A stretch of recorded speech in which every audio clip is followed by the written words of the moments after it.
Ilang ano na ho ba yung ano eh? Paano maputol yung kabila? Ano pandemic, Ano pala? Tagal na.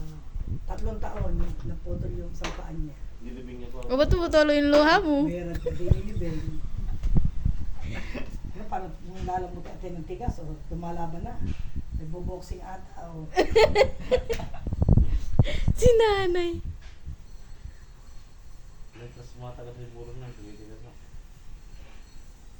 Noong una, may kaya mo anak, parang istata. Bukas ka ako, magiging kamukha na yan.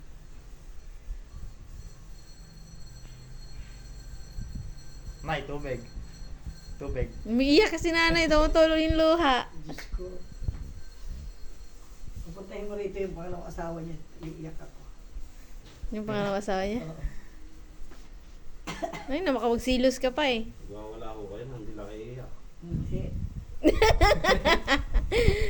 Baka mga abol Eh, kayo ng siyempre, walis na. kahit kami mag-asawa, kahit kami hiwalay, naputol pa niya. Tapos sa ano ni tatay sa karoon na tayo, magsasama rin tayong dalawa, ay Sabi ko, tatlo. magsasama Sa rin kabilang kami buhay? sa kabilang buhay. Pagka kami- Tatlo kayo na, tatlo. Diba, no? Hindi, bukod Paano isa. pag nakita ko kayo na sa kabilang buhay? Yung babae. Tatlo sila ano?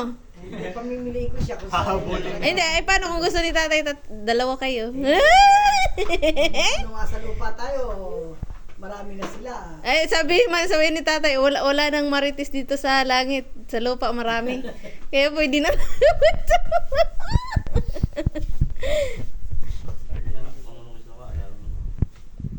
Ewan ko, maraming kapit yan, magit 20.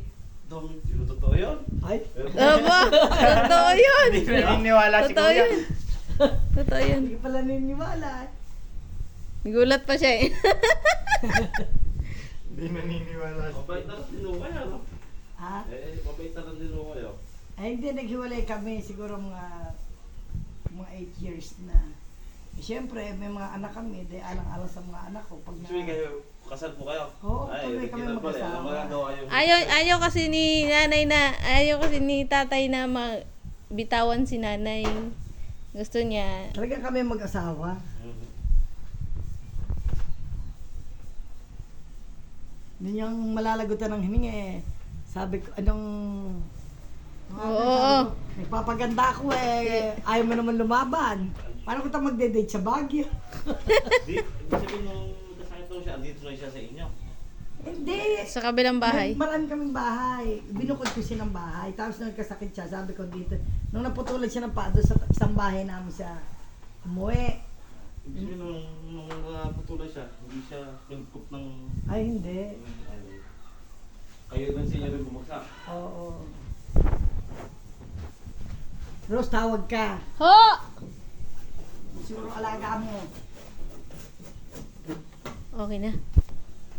Kila yun, sobrang nipis. Dating gilay na po yan. Hindi, okay na. Ah. Kuha mo kasi ng Diyos. Hindi na. Kailan po ba libing? Sabado daw ng Anong araw po ba yun? 7:30 ata.